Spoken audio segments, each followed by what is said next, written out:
Welcome back, guys. We're going to be going over everything you were not told about e-scouting in other videos. So there's a lot of e-scouting videos out there. We're trying to be a little bit different today. We're going to touch on a lot of things, tips, tricks, layers, and we'll go into a lot more details in future videos. But today we're going to touch on a lot of things, and we're going to touch on some important things that you haven't seen before. So we got some corner crossing updates. We have some Lidar, we have some unique layers that maybe you don't use and you should be using. So we're gonna look at some interesting things. That's right. And this is the second video of our series that we're gonna continue on through 2025. And the next one you're gonna see is particularly Western scouting that we're gonna go over today.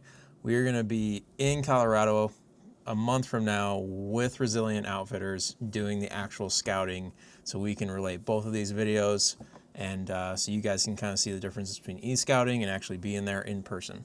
Yeah, so you're gonna see some Midwestern inexperienced guys doing some e-scouting, and then you're gonna be able to see how an expert does some e-scouting and then follows up with boots on the ground, so that way you can be more successful this year.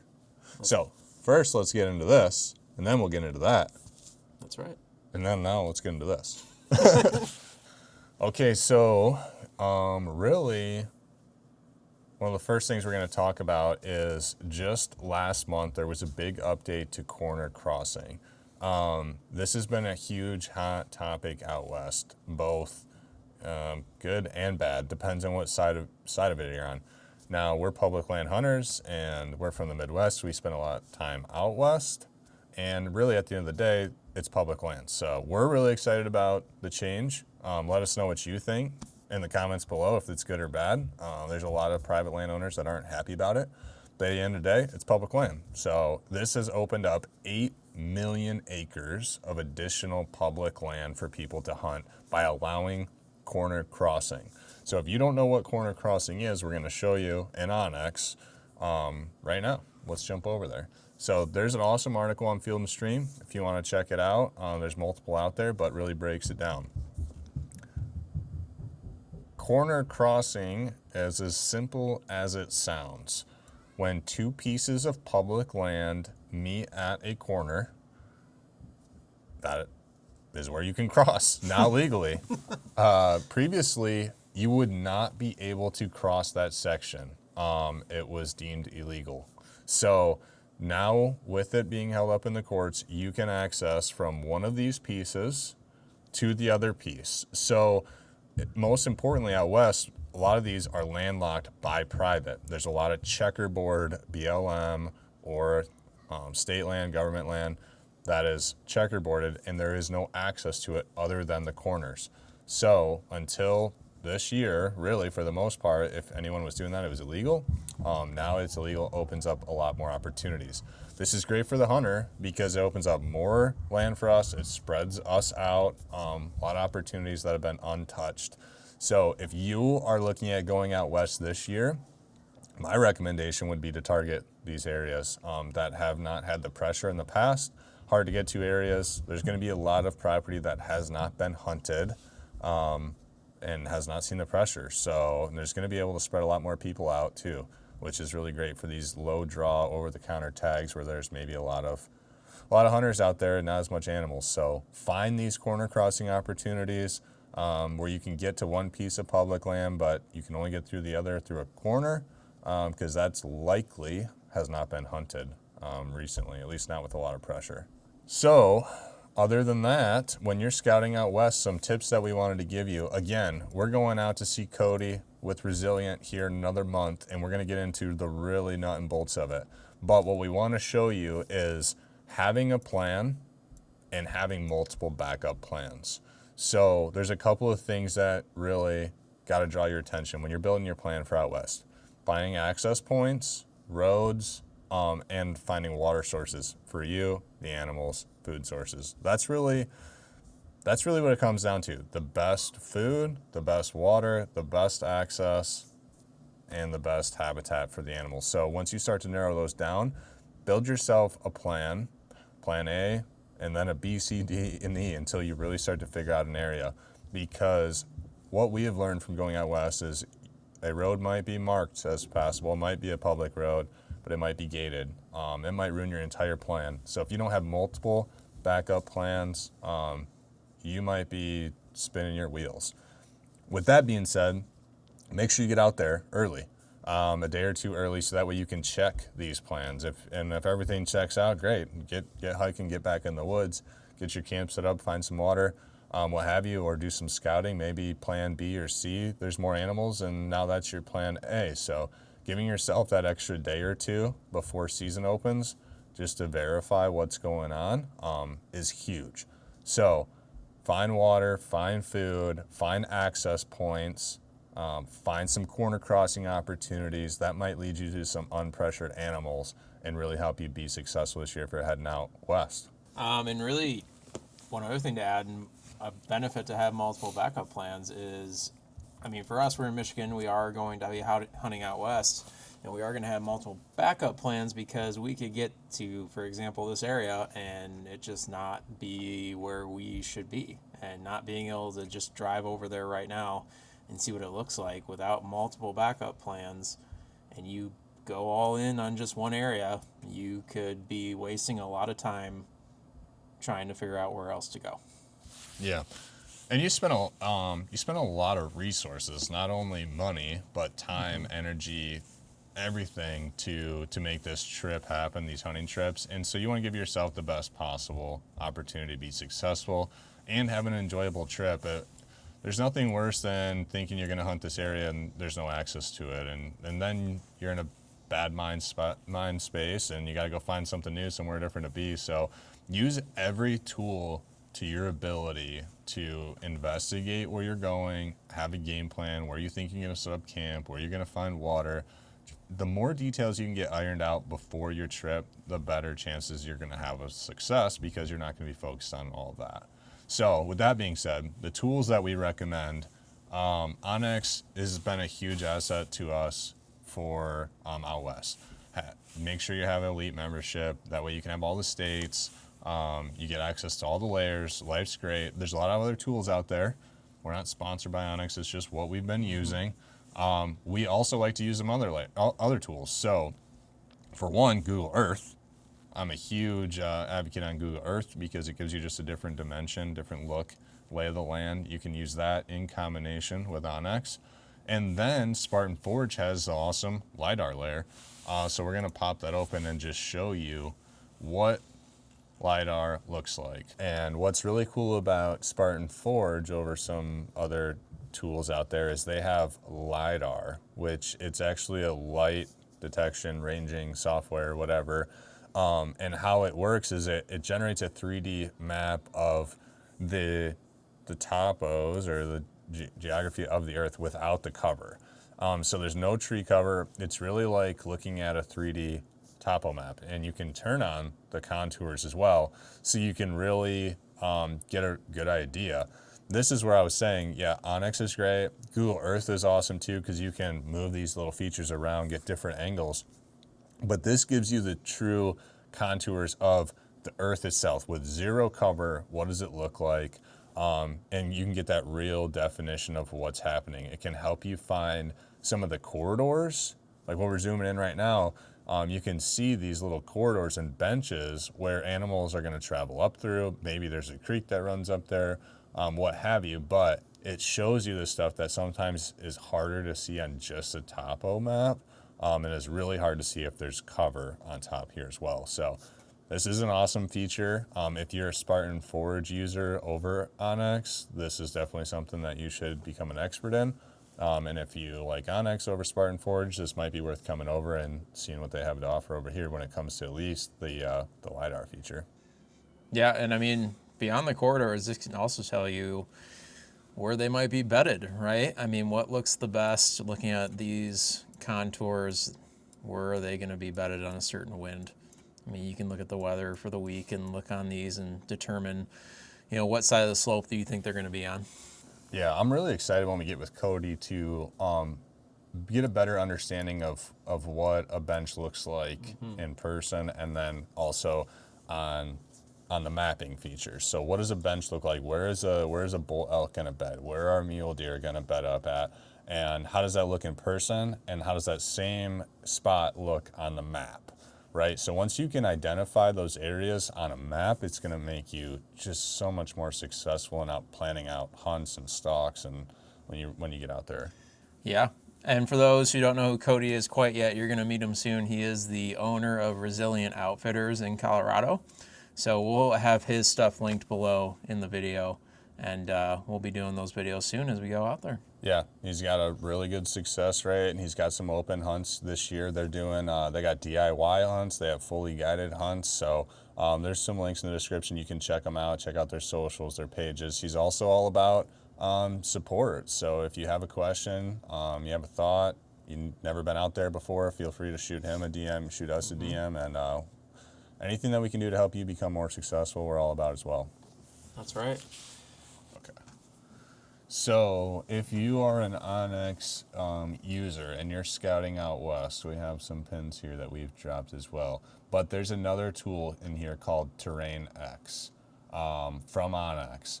And this gives you another opportunity. I mentioned Google Earth. It's kind of like that. But you can actually start to pick out your slopes, what direction they face, and you can highlight those slopes. So if you're looking for a north-facing slope, then it'll highlight. Actually, this would be the opposite. That would be a south-facing slope, right? So now this is shadowing north-facing slopes. If you wanted a little bit of, you can cover, like this is northeast to northwest facing slopes. So you can start to really easily dissect, like, okay, this is a slope, this is a ridge I want to be on. And then if you're looking for benches too, you can start to really play with your angles of the slope. So you're trying to find a slope that doesn't have a super steep angle.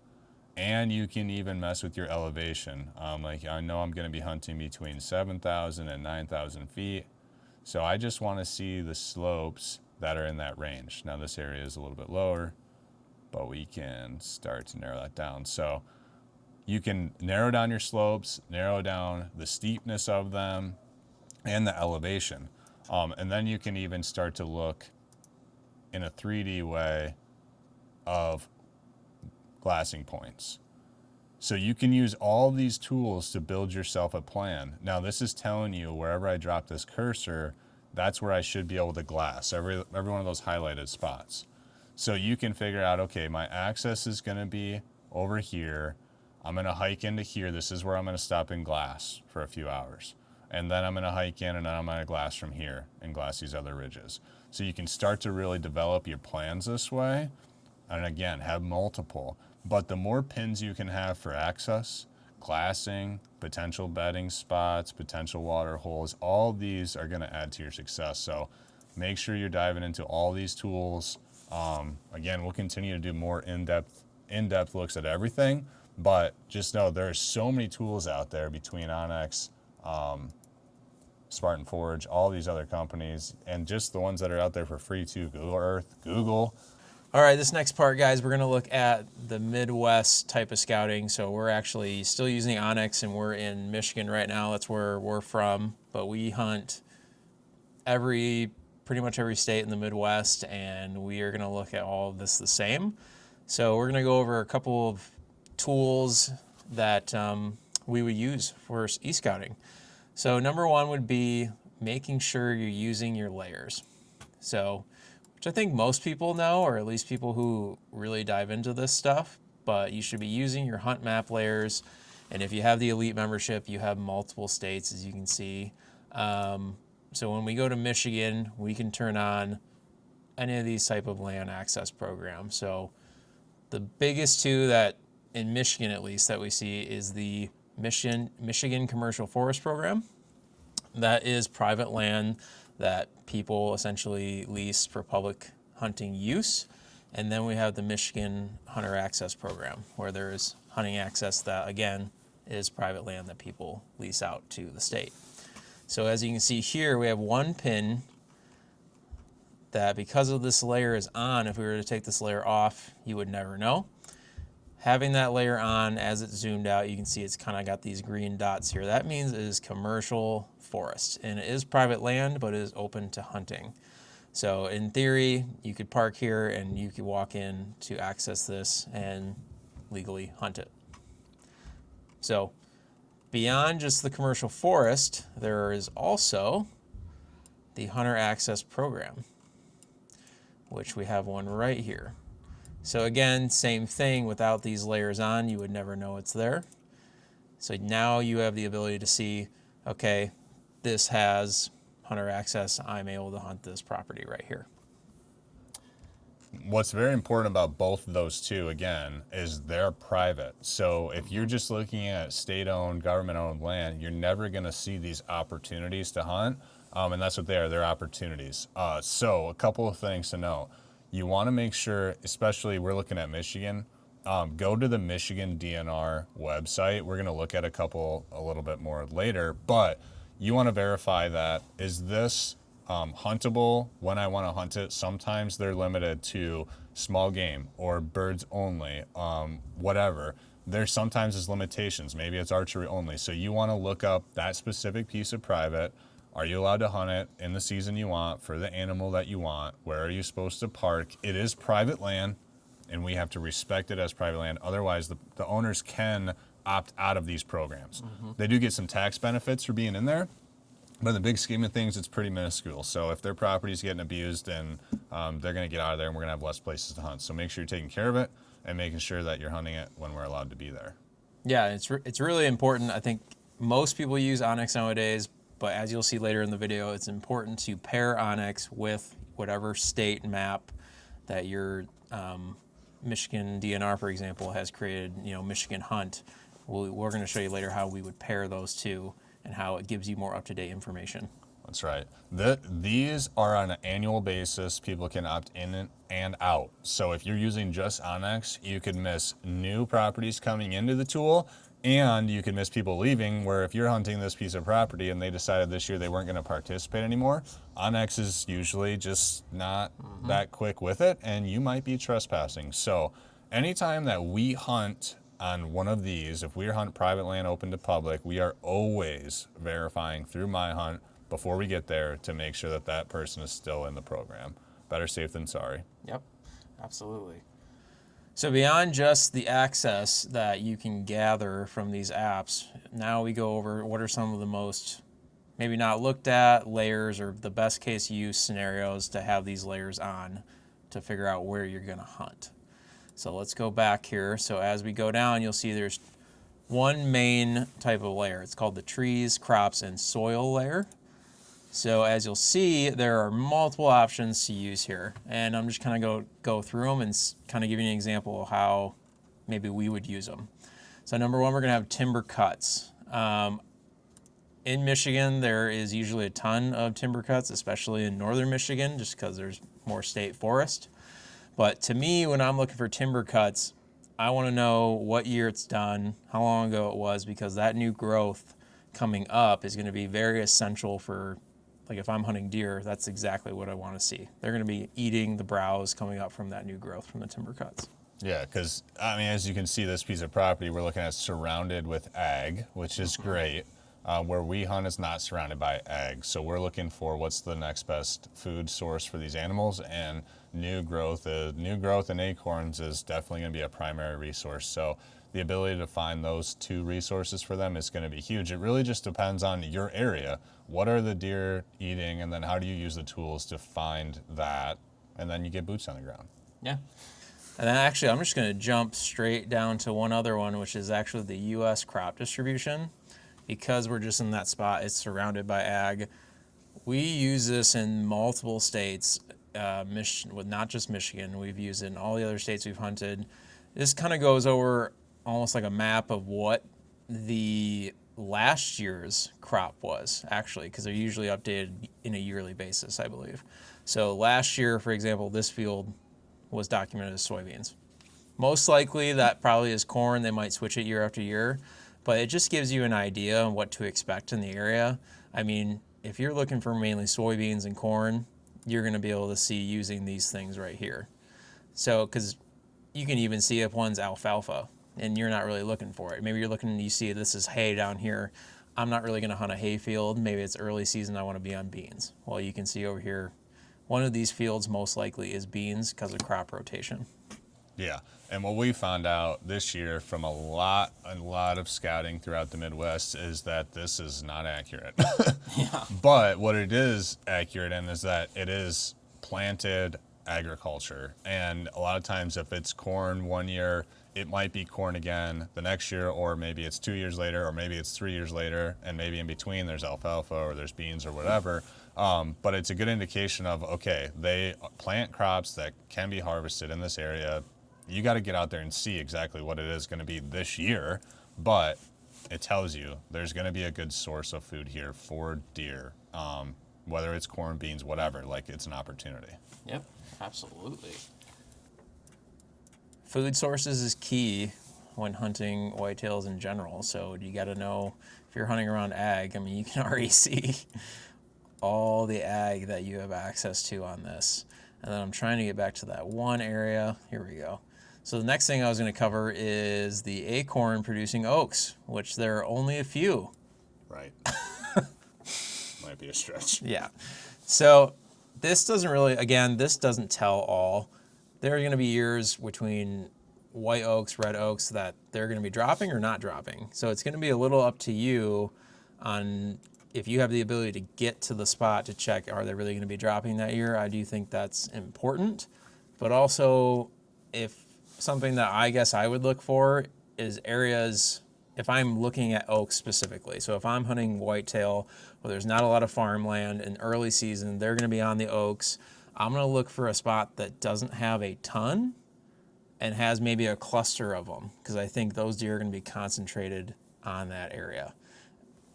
Yeah, and you got to know too which oaks are dropping. This tool does differentiate between white oaks, red oaks, mixed oaks. Most of the time it's going to be mixed oaks. Again, I'm really excited just to show the MyHunt tool after. There's other states that maybe have a similar tool. In Michigan, we're lucky enough that the DNR did invest in their own sort of mapping software. It is not super mobile user friendly at all, but when you are cooped up in the wintertime and you want to do that little extra deep dive into your area, your hunting areas, it is an awesome resource because you can actually see the oaks, the years, the different geography of the trees. It's just so much more in-depth and accurate when it comes to the types of trees that are there, the age, the size, the density of them, where this is all satellite imagery. And a satellite is satellite and a computer are determining that these are oaks and they produce acorns. Sometimes accurate, sometimes not accurate. Obviously getting boots on the ground helps, but there are other resources out there that can help you with that too before you even have to get out there. Right. So this layer right here is just acorn producing oaks. I found a lot of inaccuracies here in this layer, but it's a starting place. The other thing that, there's really two other things, and one big one for me specifically that I've used is thermal cover, especially late season. So I'm going to go ahead and get to a thermal cover area that we have marked here. And we talked about thermal cover in our last boots on the ground scouting video. So it's essential to the deer, it's essential to hunting. And so there is a resource here, which this has been very accurate, really, at least in 100%. identifying some areas. Yep. And I would say almost all the time accurate. So, there's a lot of thermal cover here. It's going to look that there's a lot of cedar swamps. We're in Michigan. That's what we deal a lot with, especially in northern part of Michigan. But this is where the deer like to be in bed, especially during the wintertime. And if you can take thermal cover and you can kind of really dissect parts of the map and see, well, this is where I think they're coming in and out of food areas. This is where they're going to bed. Or you can find a creek or a water source within that. They're going to be near these areas in order to feel the thermal warmth during the wintertime and late season. Yeah. And not only just the winter, you mentioned winter a few times, but like heat of the summer too. Yeah. What the perk of thermal cover is, it regulates the temperature, whether it's extra cold, extra hot. It helps find a middle ground all the time for that temperature, which the deer obviously enjoy. They can't just go throw on a bunch of layers or take layers off. So they got to use the terrain to try to regulate their temperatures. I was just looking. I don't know. You might want to drop a pin right Oh, there. we're going right there. But you can tell that they're moving through here throughout this thermal cover. I mean, perfect example. Yep, lots of protection, lots of cover. And then the last thing, which I think we had one back here, is the historic wildfire. Yeah. And honestly, I touched on it earlier with the timber cuts. To be quite honest with you, I think it's kind of the same thing in a way that it can be used for. Holy moly, where am I going? Actually, how about you zoom out and go out west even and show them? I think it's a better example, really, out west. I will tell you that We're going to the Pacific Ocean. we don't use, I don't personally use the fire stuff around here locally as much. Maybe if we're going to another state a little bit, it's definitely a good resource, but out west is where they have a lot of fires.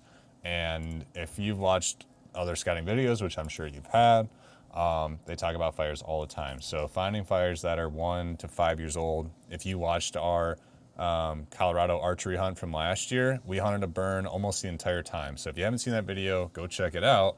But we were on elk almost every day, and we were in a burn that was about 5 years old. That's almost a stretch. If you can find one that is 2 to 5 years old, you're going to find some really good new growth, which is going to bring in the animals. And so there's a lot of burns out west. It's just the nature of the nature out there. So use the tool to find burns, and then you can incorporate that with the tools that we provided earlier. The public land, corner crossing, finding your access points, using those 3D softwares to find where they'd be benched at, where they're getting food, where they're getting water. While we're out here, show them the roadless option as well, because again, Michigan, we know where the roads are, where the roads aren't.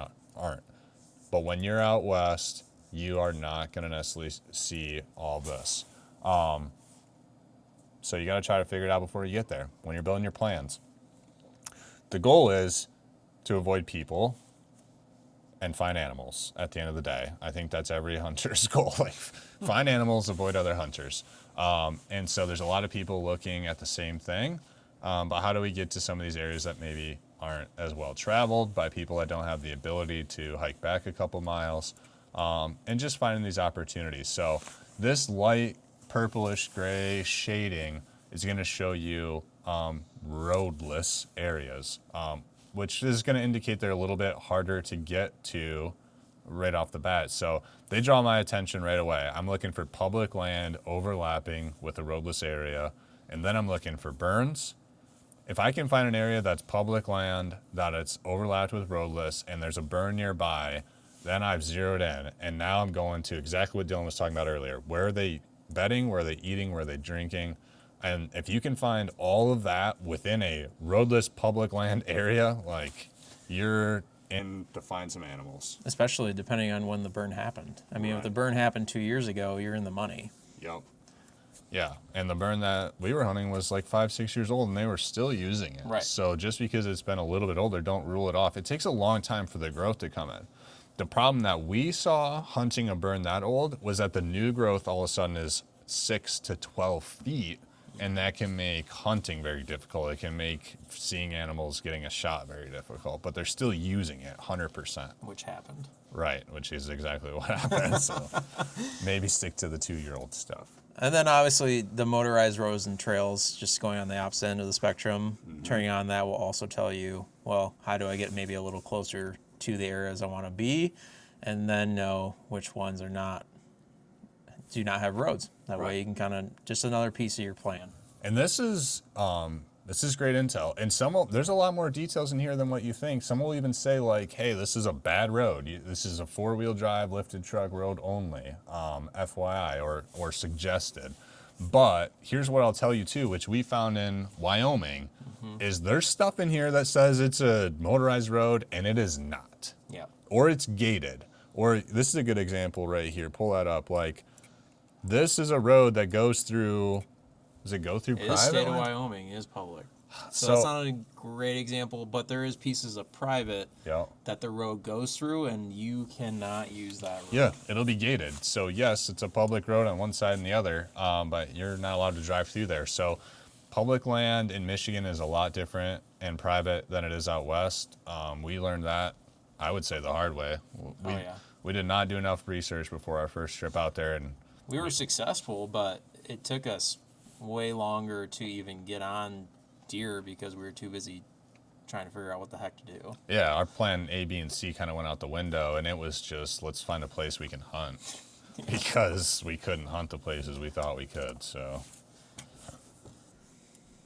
So I think at this point we've touched on Lidar, we've touched on OnX, we've touched on Spartan Forge, we've touched on Western scouting, and we've touched a little bit on Midwestern scouting and some of the layers you can use to put yourself in a better position to be successful. But I think we want to end the video talking a little bit about the in-state maps that you can have depending on what state you're in and how much more accurate maybe those can be and how beneficial it is to pair those with things like OnX and Spartan Forge. yeah. So if you're in Michigan, great, because what we're going to show you is the Michigan version. If you're not, see if your state has something similar, or enjoy the Michigan because you might be coming here to hunt someday. No one look at all my pins. Yeah. What I will say is that, again, reiterating, this was a lot of brief segments on layers and different tools that we use. We're going to continue to get in depth. We're going to be out west, so make sure you're subscribing to the channel. Make sure you're following along because we're going to continue releasing these videos, and we're going to get in depth on every avenue here to try to help you be successful this year. All right, guys, now we're moving on to the in-state mapping version of eScouting. Like Justin said earlier, check your state's website, see if they have some sort of mapping because it is a good tool to pair OnX and Spartan Forge with this to see most up-to-date things. And we actually, today, we talked to someone who gave us a ton of information and is actually part of creating this map right here. And that was Mike Donovan, correct? Yeah, Mike from BHA and was also part of the DNR, but he, long time with the DNR and then now volunteers with the BHA. So if you don't know what the BHA is, Dylan's going to pop that up. This piece of the video is in partnership with them, and they are really out for us, the hunters. Yeah, they're conservationists. They're fighting for funding for these lands, for wildlife improvement, and also us as hunters and anglers. And not only is BHA a part of Michigan, so right now we're working primarily with Michigan's chapter of BHA. They are everywhere. I mean, this whole map is all of the U.S. So it is a huge organization. Not Hawaii. Those guys don't That's care. fine. That's fine. They got better things to do.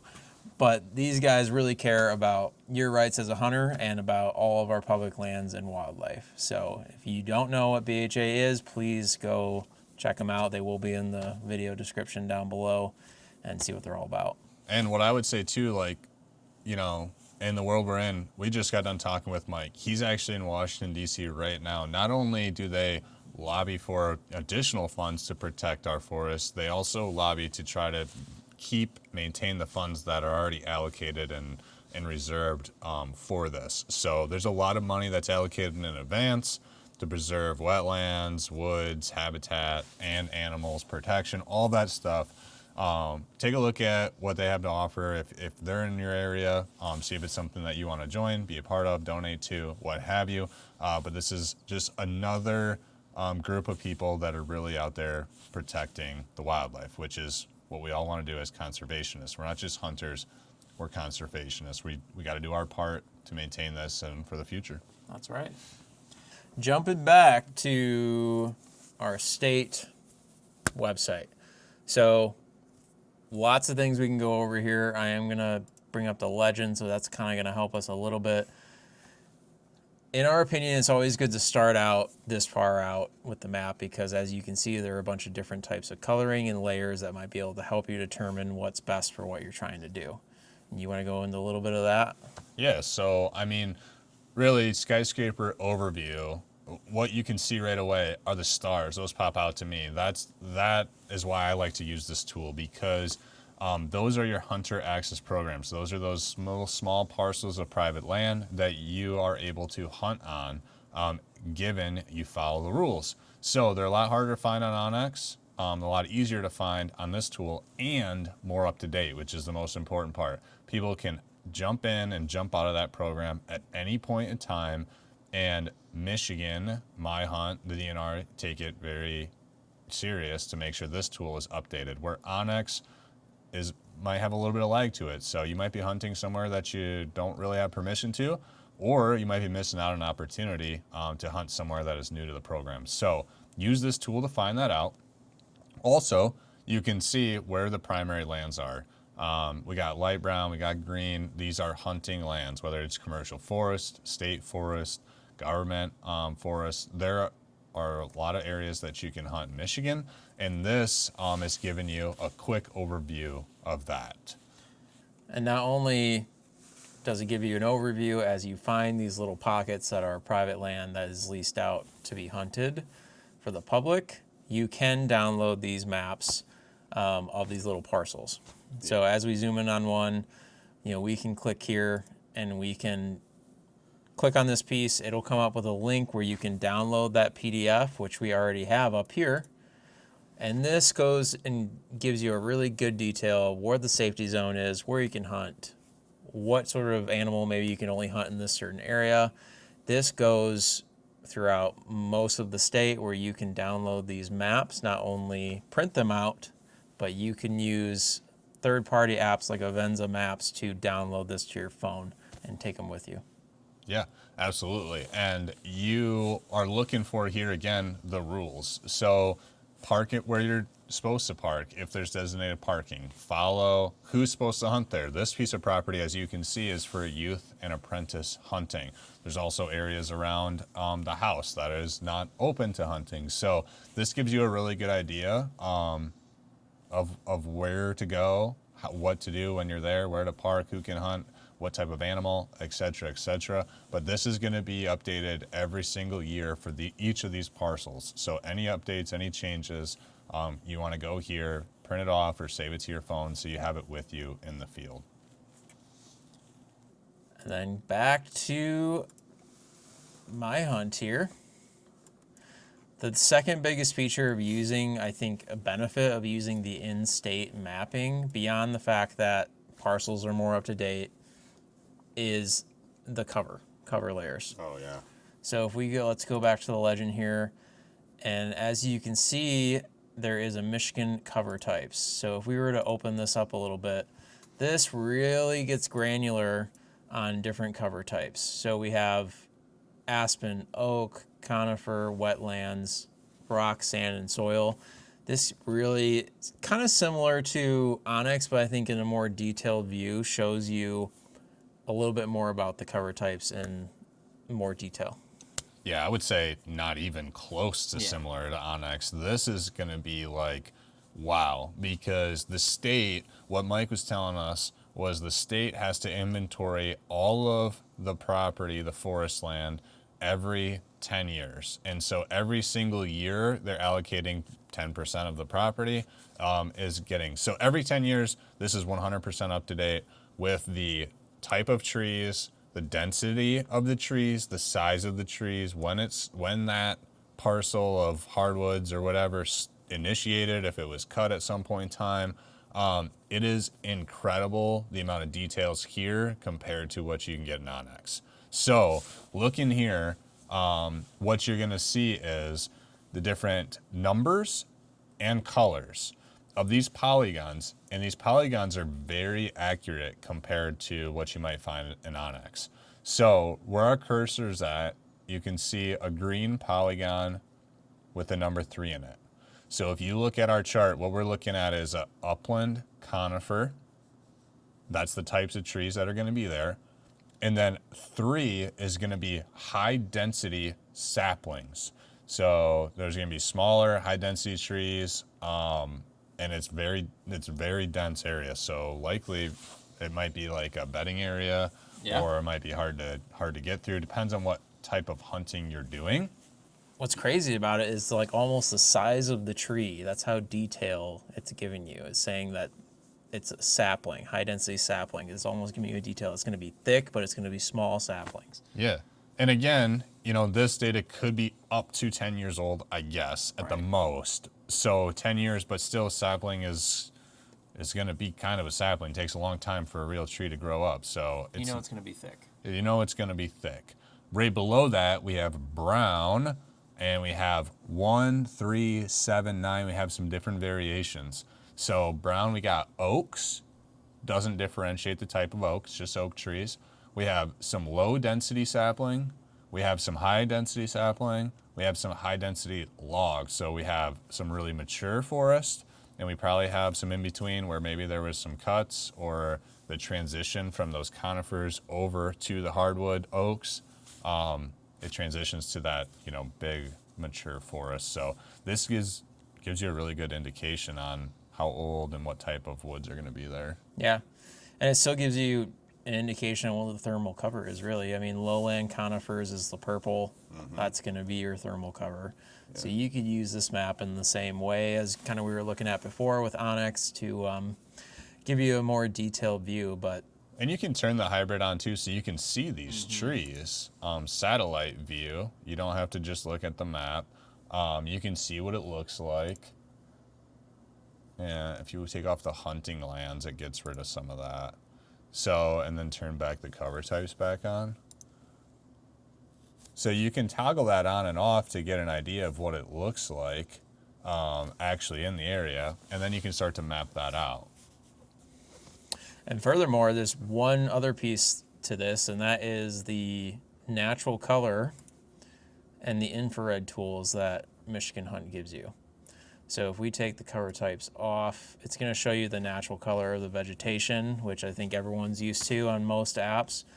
But we also have infrared, color infrared. So I think the biggest benefit is to be able to determine the difference between, either wetlands, ponds, hardwoods that goes into ag fields. There's going to be different shades of cover or color. It's just another tool. Yeah. Like we were looking at the Lidar.